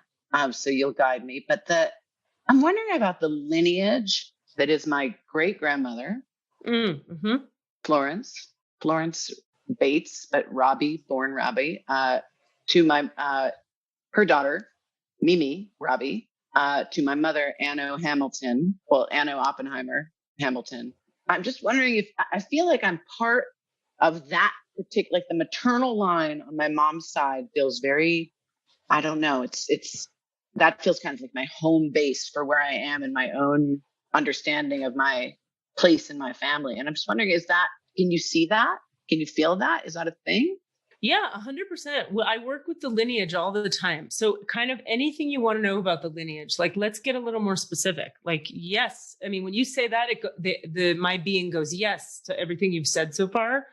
What else would you like to know about it? Yeah. Well, in my own inner world, I've sort of cast my great grandmother and her daughter, my grandmother, as my guides.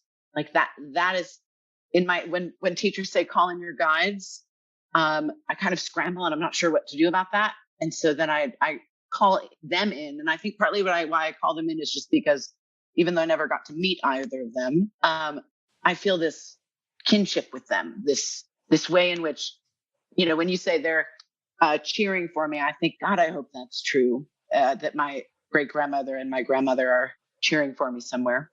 Okay. So I have some info for you here. And then is that okay? Yeah. Yeah. Okay. First piece is, let me just listen for this, how they're going to say this. Okay. The guides that are clapping for you here now that I'm speaking of are a higher frequency of guide that live in a higher realm of consciousness than your grandma and great grandma can, just because of just who their souls are and where they are in their process and all that. The connection you feel is beautiful. It's real. It's here. It's great. And it's 3D and human. And they say even into 5D, it resonates all the way out to 5 dimensions, meaning you're perceiving these ladies in their 5-dimensional versions of themselves, which is quite beautiful. Now, there are higher guides you can call in, and the higher ones are the ones, well, I should say some of your higher guides are the ones I'm hearing from right now. These guides, when you call them in, all you need to do is open your heart. Imagine that there are high frequency beings of light that can pull you forward in consciousness and pull you forward on your evolutionary path quite quickly, and that they have your soul's best interest at heart, and that they are beyond the limitations of human experience. So we'll give you an example. Jesus the Christ was a human man, right? If you believe that he was a human man who lived on the planet for a minute. And then that guy who was a human man on earth died and then ascended and became what's called an ascended master. And when he became an ascended master after his death, he became a being of light that lives in a frequency beyond 5D, 6, 7, 8, 9, 10, 11, 12, a very high vibrational being. Okay. Your grandma and great grandma, when they died, they just went to 5D. So good for them, but they're no ascended master. Okay. They're human ladies with their human lady inclinations who have human lady vision of what's possible in reality. Jesus the Christ, as an ascended master, just to pick one that people know of, not because I'm saying you should follow him, but because he's one that people know the words. You would listen to him and he would give you guidance. For example, if you could listen to that energy frequency, that's of a much higher, bigger, and more able to see broadly vision perspective. Okay. So what we're hearing from right now here is it's called the Lord's Masters and Teachers of your Akashic Records. The Akashic Records are this frequency of light. It's like a very high, bright realm of consciousness from which we can pull really high frequency bits of awareness, information, and healing. So you might ask the question, why the hell would I want high frequency information? Why not ask my grandma and my great grandma? You can totally ask your great grandma and your grandma. You're just going to get a little bit more of a limited perspective because they've only seen so far. Okay. So that's just the distinction that's here that I was wanting to name. So when people in classes or whatever say, call in your guides, these guys now are suggesting what you could try is, hey, what about calling in the Lord's Masters and Teachers of my Akashic Records? Because I've met them now, energetically at least, and then just pretend it's happening. You're an actor. You know how to do that. Open your energy field, pretend you're hearing from a super high vibrational frequency. Say, hey, Lord's Master Teacher of my records, could you be here and guide me and give me some magic woo-woo to have happen? That would create some amazing magical shit in your reality. Because your grandma and great grandma can. Yeah. You get it. Yeah. What else? So I feel again, like I want to be asking the right question. You can ask anything at all. I'll help you out. We talked earlier about this part of me that's sitting back and trying to receive. I'm just wondering if there's any sense in there about direction. Like, where is any path I'm supposed to be checking out that I'm not? Is that too pedestrian of a question for this? No. Any question is welcome. All questions are welcome. I'm talking about work in the world specifically. Okay. Around. Okay. Let me sit with that. Yeah. Go ahead. Around. Where to point my energies, my creative energies, and how it can serve. And how it can what? Serve. So I have this desire to make use of my skills and my gifts to help the world be a better place. So that's what I like. What's the best? And by better place, I mean a place where, we can walk each other home, just feel less alone, less scared, less sad, more connected, more joyful, more open, making our time on this earth better for all of us. That's what I mean. Okay. Tell me, I've got some information, but before I share that, I'd like to hear, what thoughts do you have about what have been some of the ideas that have come to you about what it could be, what it could look like? Everything from, my artistic pursuit right now is in fact my own podcast. That's something I'm working on, but the frame of it is essentially a little bit of a podcast variety show. Okay. So let's look at others. Just tell me a bunch of them kind of slowly, but one after that one, we're going to move on. Okay. I'm always feeling I want to write down what I know about improv. That passing on my experience there feels important. That's big. That's a yes. Yeah. Definitely yes. Big yes. That yes.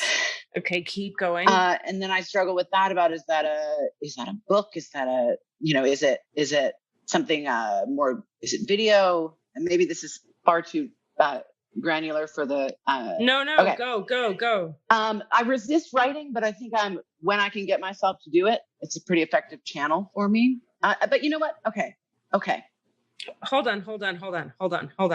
I'm going to sit with this question because you're asking, is this in book form? No. Is it in video form? No. Is it a blog? No. Is it an essay or essays? No. Is it she transcribes it verbally? No. Sort of maybe. What's another idea you have for a shape that could take? In person, boutique size retreats. Yes, that reads. Could somebody come to the boutique size retreats and transcribe for you? And or could you go do the boutique size retreats, have a recording playing, like record yourself, and then hire someone else to transcribe that? Is that a question or a suggestion? I could do either of those. Yes. Yeah, that would be great. In other words, when we say a question, we're saying, would you be willing to do this? Because this would work for you quite nicely. Yeah. Okay.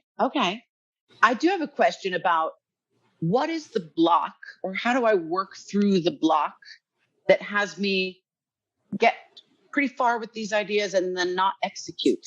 There's some internal permission or external permission that I seem to be in need of that I'm still struggling to find, and then I look at other friends executing on things like, yeah. Okay. 10 more minutes, so here's please. 10 more minutes. Thank you. Thank you, 10. Thank you, 10. So here's what it is. Okay. Now this is interesting because this comes back to the first piece. Remember I said to you a minute ago, I have some information for you, but I want to hear your thing first. Yeah. Okay. So what that information is they're like, part of why I didn't want to share it out of the gate is that sometimes people can think because you do woo-woo stuff, Katie, you're always going to tell other people to do woo-woo stuff. But this is not the case. And if you listen back to any of our recordings, it's not the case. But in your case, what they give me is like, this is a time, Rachel, to really deepen and brighten your connection viscerally in your body so you feel it for real to your spirit and your light. It's like, they're like, you don't even know how much light you are. And that's because there are some bits of old cultural programming in particularly the brainstem back here at the back of the neck and down the spinal column about who you are or aren't, that are not correct, that need transmutation so you can understand you're like a crystalline light being, but you're not exactly living as one. You're sort of living as one in what is essence theory, in practice sort of theory. You're like, yeah, freedom and choice and everything is nothing and nothing is everything. But there's a way that in your spinal column and your brainstem, it's like crunchy and it's holding like 70s feminism, feminist, and stuck old energies from old paradigms. That you're much more than those paradigms. You are not, okay, the patterns of this earth, people, the things human beings on earth identify as are always limitations to what you can create. Mm-hmm. Did that land? Yeah, like our story of who I think I get to be is a limit. Correct.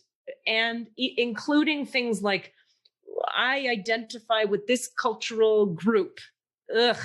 Limit. Mm-hmm, mm-hmm. You are a light being. You are light, Rachel. You more than a lot of people. If you were going to have ease with creating whatever you desire to create, they said, is you more than anyone need to get clear in your body about that truth, that you are a light being. Because, Rachel, when you feel your own light essence, when you feel, okay, if you could feel right now what I feel of who you are, you would never again have a problem doing anything. You would never block yourself because you're just light existing as something that has fun creating or doesn't, which leads to, please never create anything you don't really give a shit about creating. You already know that, but they want to validate. Don't take a millisecond to do anything you don't have the energy for and don't desire to create. So just to reiterate, what's the block? It's this old stuff in the brainstem, spinal column, back of the head. You can clear it with energetic healing work easily. It's not too much. It's not that big a deal, and it would benefit you a lot to be in some kind of regular practice of really like straight Gnostic receiving of light daily, a practice of receiving of light, not positive thinking in your mind, not meditating and relaxing, but like receiving crystalline bright light that matches the frequency of who you actually are. And if you like, I can send you, they'll guide me to send you a YouTube link to a energy transmission I can send you that will activate this for you if you like. Yes, please. Yes. Okay, you got it. Let me just ask quickly, is it going to be Syrian, Pleiadian, Arcturian? Is it going to be light beings? No. Is it Christ light? Oh, cool. Okay. Is it something other than Christ light? Is it, okay, we're going to make a note of that really quickly. It might actually be, that's pretty cool. Okay, don't worry. The Christ light transmission doesn't make you into a religious Christian. It makes you into a very bright light. That's all. It has nothing to do with dogma or beliefs. It has to do with just energy washing out of you everything that isn't your actual crystalline energy.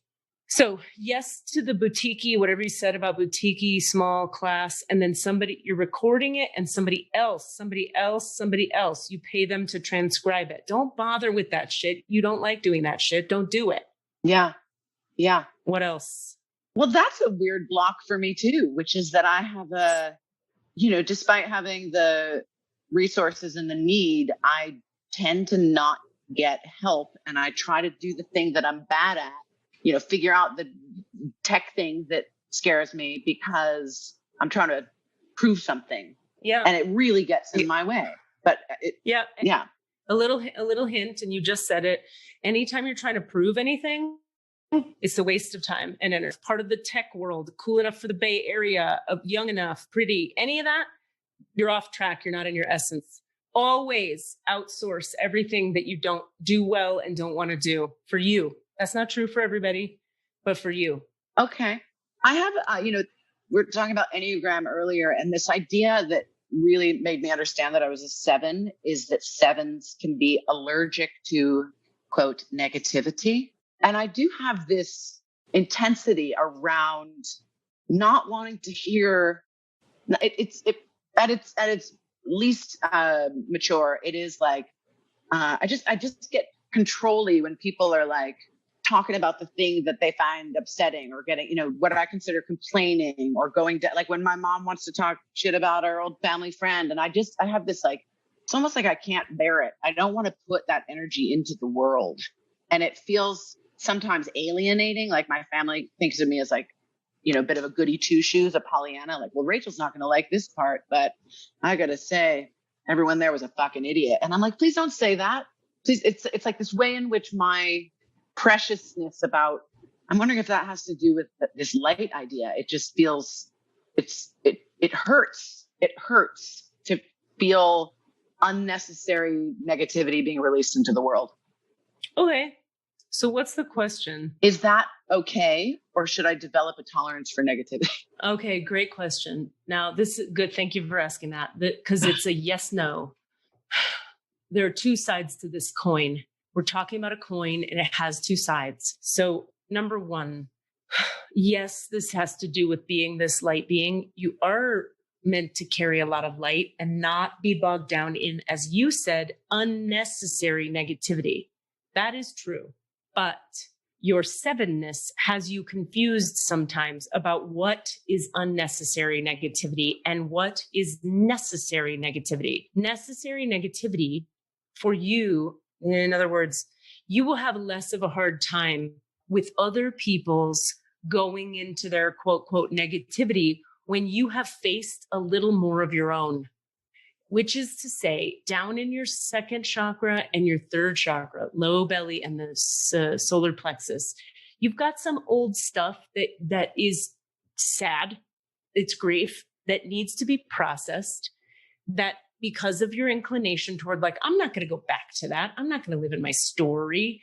You're avoiding the actual some stuck, stagnant old energy in there. When you have been brave enough, forgive us, but to face that in yourself, second and third chakra, and a little bit of first chakra, but mostly second and third, you will have a lot more empathy for when other people are appropriately dropping into their own. And what is the best way to clean that out? Or to like not clean that out, but what's a good grief process? Is that an energy worker or is that a therapist? Okay, let me listen. Yeah, therapist. Well, yeah, energy work reads really well. I'm just checking like a lot of things at once here. So I'm looking at like, is it yoga? Is it Kundalini? Is it herbs? Is it psilocybin? Is it ayahuasca? Is it therapy? Is it energy work? And well, again, I feel like everything's going to sound really biased today, but I promise you, if they said something else, if is it acupuncture? No. Is it fire walking? No. It's, it's energy work because, and I think you can start with the thing I'll send you, the transmission I'll send you. Here's why it's energy work. Okay. Is because what we're talking about is transmuting that within you, Rachel, that is not light into the light that the rest of you actually organically is. What's happening here is you have a dissonance inside of yourself between who you are essentially and who your old programming and grief, has you thinking you are.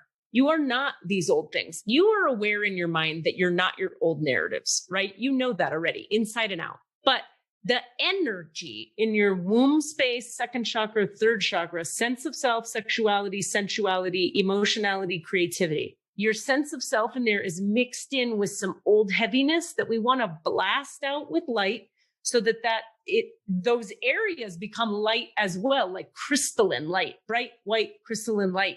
Then from there, there's just nothing in the way. There's no friction between you and you. And then you just create what's fun. Yay. Yeah. So start with whatever I send you. They'll show me what to send you. By the way, if I have your permission, I'll open your records again to ask which thing to send you. Okay.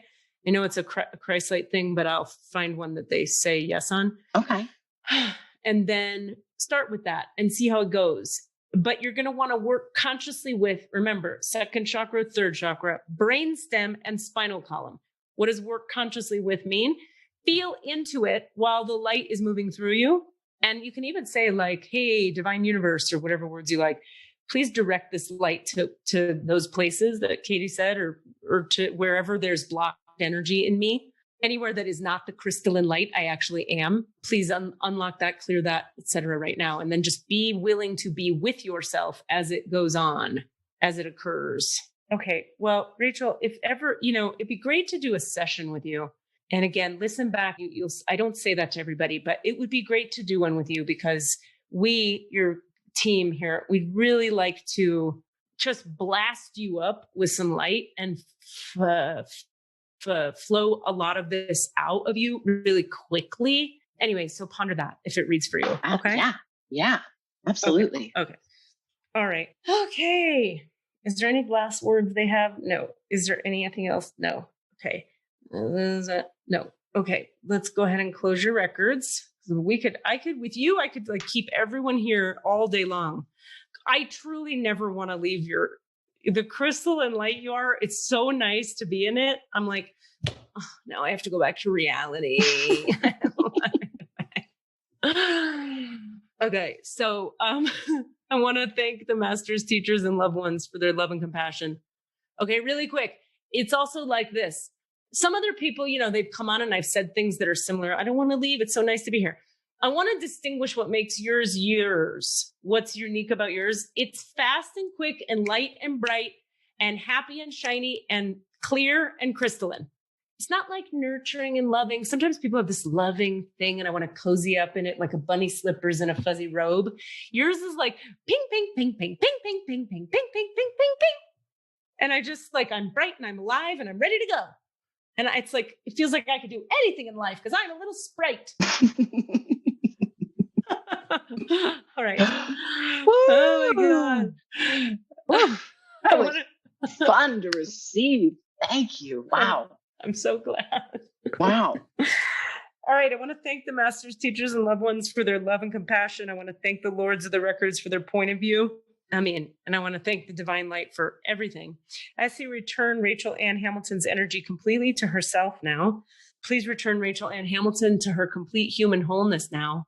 The divine portal and the Akashic records for Rachel Ann Hamilton are now closed. The divine portal and the Akashic records for Rachel Ann Hamilton are now closed. The divine portal and the Akashic records for Rachel Ann Hamilton are now closed.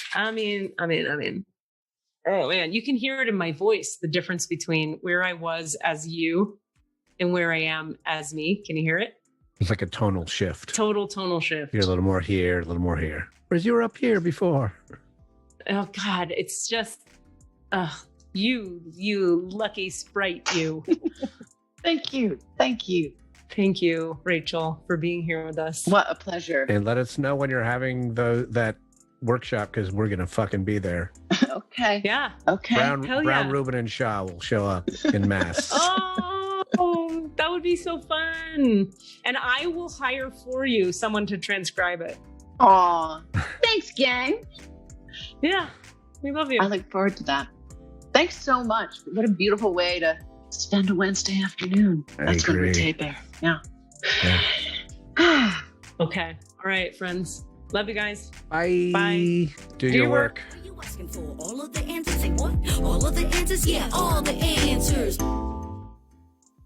Hey guys, thanks for listening.